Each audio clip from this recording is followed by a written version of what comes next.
Hello children, welcome to असा education. आज हम कर रहे हैं chapter 5 agriculture, food security and quality, economic book, grade 9 Bihar board से। शुरुआत चैप्टर की इंट्रोडक्शन से करते हैं। The economic prosperity of any country depends on the development of agriculture and industry. किसी भी कंट्री की आर्थिक संपन्नता जो है वो निर्भर करती है कि हमारे देश में कितना ज्यादा जो कृषि है या जो उद्योग है यानी एग्रीकल्चर और इंडस्ट्री, इसका कितना विकास हुआ है। Both these sectors are considered as a pillars of economic growth. दोनों ही सेक्टर्स को माना जाता है कि हमारी यहाँ की जो आर्थिक ग्रोथ है, उन्नति है, उसके ये दोनों पिलर्स हैं, स्तंभ हैं।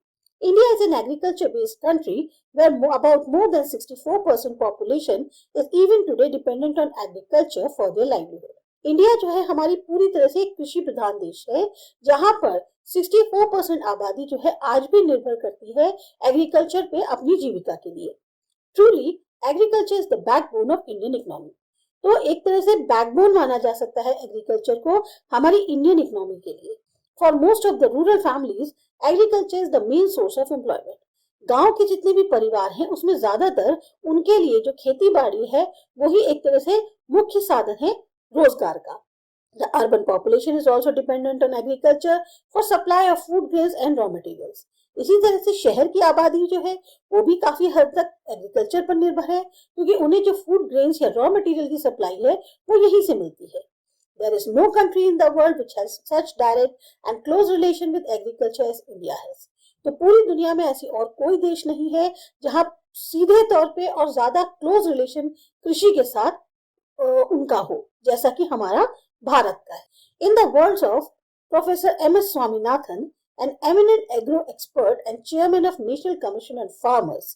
अब प्रोफेसर एम एस स्वामीनाथन ने जो है, जो कि एक बहुत ही बड़े जाने माने एग्रो एक्सपर्ट हैं, चेयरमैन हैं नेशनल कमीशन के, उन्होंने बताया agriculture is not a mechanical thing rather than the backbone of Indian economy to guarantee livelihood of 80% people living in India. Agriculture कोई एक मैकेनिकल चीज नहीं है, बल्कि ये तो एक बैकबोन है हमारी इंडियन इकोनॉमी की, ताकि 80% लोग जो गांव में रहते हैं या जो भारत में रहते हैं उनकी जीविका चलती रहे। Agriculture is the engine of economic development in India and Bihar. Agriculture जो है एक तरह से हम उसे इंजन मान सकते हैं आर्थिक विकास का, चाहे भारत की बात करें या बिहार की। The eminent agro-economic Professor Swaminathan believes that about 2/3 population of India is related to agricultural family. जो जाने माने इकोनॉमिक हैं या इकोनॉमिस्ट हैं, एग्रो इकोनॉमिस्ट प्रोफेसर स्वामीनाथन, उनका ये विश्वास है कि लगभग 2/3 पॉपुलेशन इंडिया की जो है वो पूरी तरह से एक तरह से खेती बाड़ी वाले परिवार है, कृषि परिवार से जुड़ी हुई है। It shares an average of about 20% of national income and provides employment for 80% labor force in rural India. National income में इसका जो एक शेयर है वो लगभग कहना चाहिए एवरेज 20% है जो नेशनल इनकम में होता है, और साथ ही साथ ये एम्प्लॉयमेंट देती है लगभग 80% लेबर फोर्स को जो गांव में मौजूद है। So, revolutionary change and high growth rate in agriculture sector is essential for a semi-developed and agricultural country like India. तो क्रांतिकारी तौर पर एक बदलाव की जरूरत है, एक ज्यादा ग्रोथ रेट चाहिए एग्रीकल्चर सेक्टर में, और ये बहुत जरूरी है क्योंकि हमारी कंट्री जो है वो एक तरह से सेमी डेवलप्ड है और दूसरा ये पूरी तरह से कृषि प्रधान देश है। Undoubtedly, Indian agriculture is an important source of employment, exportation and foreign currency. And it contributes in industrial development, capital formation and improvement in the living standard of the people. इसमें कोई शक नहीं है कि हमारा जो भारतीय कृषि है वो एक बहुत ही मुख्य सोर्स माना गया है रोजगार का, एक्सपोर्ट्स का, फॉरेन करेंसी का, और इसका जो योगदान है इंडस्ट्रियल डेवलपमेंट में, कैपिटल फॉर्मेशन में, या जो बेहतरी है, सुधार है, लोगों के जो जीवन के रहने के तरीके हैं, उसमें इंडियन एग्रीकल्चर बहुत ही अहम रोल प्ले करता है। अब बात करते हैं एग्रीकल्चर इन बिहार।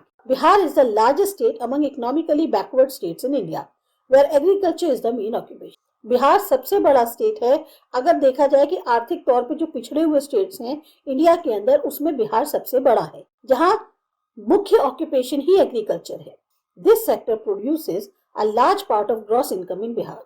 इस सेक्टर से बहुत बड़ी इनकम जो है वो जनरेट होती है बिहार के लिए। Bihar is mainly an agriculture state, तो बिहार एक तरह से कृषि प्रधान देश है या राज्य है। Most of the organised industries fell under Jharkhand after it got separated from Bihar.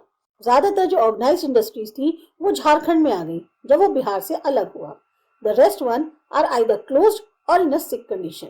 अब जो बची हुई इंडस्ट्रीज हैं या तो वो बंद हो चुकी हैं या उनकी हालत उतनी अच्छी नहीं है. The economy of Bihar now primarily depends on agriculture. तो मेन जो आर्थिक विकास है बिहार का वो पूरी तरह से निर्भर करता है एग्रीकल्चर पे. Agriculture is the main source of livelihood, income and employment of the people over there. तो जो एग्रीकल्चर है यही एक तरह से मुख्यतः सोर्स माना जा सकता है लाइवलीहुड का भी, इनकम का भी और एम्प्लॉयमेंट का भी उन लोगों के लिए जो वहां रहते हैं. The majority of the population in Bihar living in villages depend on agriculture directly और इनडायरेक्टली. तो ज्यादा से ज्यादा पॉपुलेशन जो बिहार की है यानी 80% पॉपुलेशन बिहार की जो गांव में रहती है वो पूरी तरह से निर्भर करती है एग्रीकल्चर पे, चाहे डायरेक्ट तौर पे कहो चाहे इनडायरेक्ट तौर पे. Agriculture plays an prominent role in the development of Bihar. अब एग्रीकल्चर का बहुत इंपॉर्टेंट रोल है बिहार के डेवलपमेंट में. This has been proved through various facts. और इस चीज को हम कई तथ्यों के साथ प्रूव कर सकते हैं. Agriculture supplies food grains and raw materials to other sectors of economy and provide sources in the form of savings and taxes. Agriculture जो है वो फूड ग्रेन सप्लाई करता है, रॉ मटेरियल सप्लाई करता है जो और बाकी सेक्टर्स हैं इकोनॉमी के उनके लिए.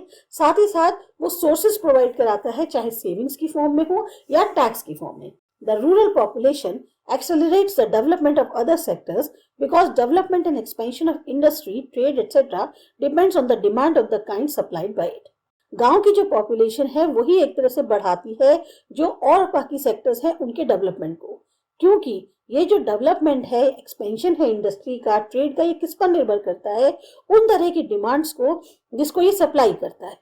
Valuable foreign currency can be earned by exporting cash crops such as mango, lychee, sugarcane, etc. अब जो फॉरेन करेंसी है या फॉरेन इसको हम कैसे अर्न करते हैं? जब हम कैश क्रॉप्स को एक्सपोर्ट करते हैं जैसे मैंगो, लीची, शुगरकेन, जब ये एक्सपोर्ट किए जाते हैं तो उससे हमें फॉरेन करेंसी मिलती है.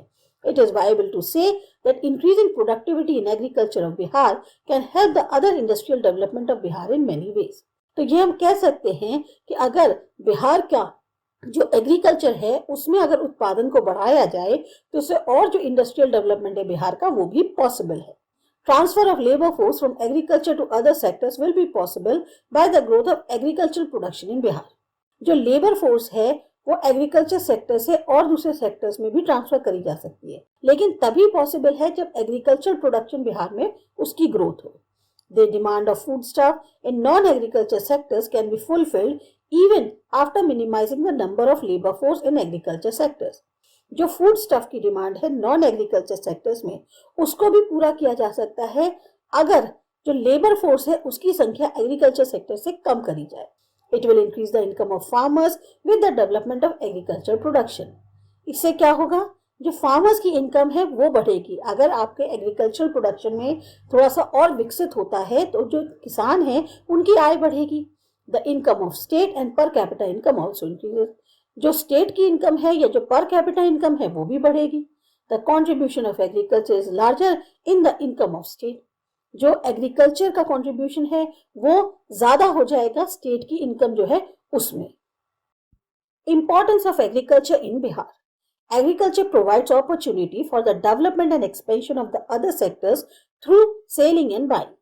अब एग्रीकल्चर क्या करता है? मौके दे रहा है विकास के, विस्तार के और बाकी सेक्टर्स को है कैसे? सेलिंग और बाइंग के through. It supplies food grains and raw materials to the other sectors and provide market for the sale of product. अब ये क्या करता है? जो फूड ग्रेन्स हैं, रॉ मटेरियल्स हैं, उनको और बाकी सेक्टर्स में सप्लाई करता है. इससे क्या होता है? उस प्रोडक्ट जो है उसके सेल के लिए एक मार्केट तैयार होता है. Thus, it encourages non-agriculture sectors like trade and commerce. तो ये एक तरह से ये और ज्यादा प्रोत्साहित कर रहा है जो नॉन एग्रीकल्चर सेक्टर्स हैं, ट्रेड हो गया, कॉमर्स हो गया, उनको. अब है importance of agriculture in Bihar. Main points की फॉर्म में अगर उन्होंने कहा तो important contribution to state income, बहुत ज्यादा इसका योगदान है स्टेट इनकम के लिए. Main source of employment and livelihood, मुख्य जरिया है रोजगार का और जीविका का. कंट्रीब्यूशन इन इंडस्ट्रियल डेवलपमेंट, इसका पूरी तरह से उद्योग के विकास में भी कंट्रीब्यूशन है. सोर्स ऑफ गवर्नमेंट इनकम, राज्य सरकार जो होती है उनकी इनकम का भी ये सोर्स है. And contribution in successful planning, साथ ही साथ इसका योगदान एक सक्सेसफुल प्लानिंग में भी है. कॉज ऑफ एग्रीकल्चर बैकवर्डनेस इन बिहार. अब बैकवर्डनेस क्यों है बिहार में एग्रीकल्चर क्षेत्र में? Agriculture is the backbone of economy in Bihar, on which the majority of population of the state depends for their livelihood, income and employment. But the condition of agriculture is not better in Bihar. कहने को बिहार की जो economy है उसकी backbone जो है agriculture माना गया है, जिसपे पूरी की पूरी पॉपुलेशन जो है वो निर्भर करती है राज्य की, चाहे अपनी लाइवलीहुड के लिए हो, चाहे इनकम के लिए हो, चाहे एम्प्लॉयमेंट के लिए हो। लेकिन तब भी जो कंडीशन है बिहार के एग्रीकल्चर की वो अच्छी नहीं है। According to Claston, there is not only backward class in Bihar, but even the industries are backward and unfortunately among them, agriculture is the most backward. खाली पिछड़ापन ही नहीं है बिहार में, जो इंडस्ट्रीज हैं वो भी पिछड़ी हुई हैं और ये कह सकते हैं कि एग्रीकल्चर उसमें सबसे ज्यादा पिछड़ा हुआ है। This statement of Clauster is 100% true in the context of Bihar, which can better depicted in this way. अब ये जो क्लाउस्टर ने कहा है ये बिल्कुल 100% कहना चाहिए बात सही है बिहार के संदर्भ में। इसको ज्यादा अच्छी तरीके से कैसे समझाया जा सकता है, पहले ये देखते हैं कॉजेज ऑफ एग्रीकल्चर बैकवर्डनेस इन बिहार। क्या कारण है जिससे कि बिहार में एग्रीकल्चर उस पर पिछड़ापन है। Excess pressure of population on agriculture, बहुत ज्यादा दबाव है जो आबादी है उसका एग्रीकल्चर पे। Unequal distribution of land, land का समान तौर पर डिस्ट्रीब्यूशन नहीं है। डिपेंडेंस ऑन मॉनसून, पूरी तरह से आप मॉनसून पे निर्भर करते हैं। Horrible condition of flood, famine and drought, बहुत ही बुरे हालात हो जाते हैं जब बाढ़ आती है, सूखा पड़ता है, अकाल पड़ जाता है। Traditional and unscientific way of farming and lower productivity, एक वो पुराने तरीके से जो फार्मिंग चली आ रही है, साइंटिफिक तरीका नहीं इस्तेमाल किया जा रहा है, उसकी वजह से क्या होता है, उत्पादन बहुत कम है। Lack of high yielding variety of season fertilisers, आपके पास जो है अच्छी जो हाइब्रिड वाले बीज होते हैं वो या फर्टिलाइजर्स नहीं है, उनकी कमी है। लैक ऑफ इरिगेशन फैसिलिटी है, लैक ऑफ कैपिटल है और sub division and fragmentation of land illiteracy, जिस तरीके से लैंड का जो है डिवीजन किया गया है, सब डिवीजन किया गया है, छोटे छोटे टुकड़ों में बांट दिया गया है, उसकी वजह से भी जो है प्रोडक्टिविटी उतनी ज्यादा नहीं हो पाती है।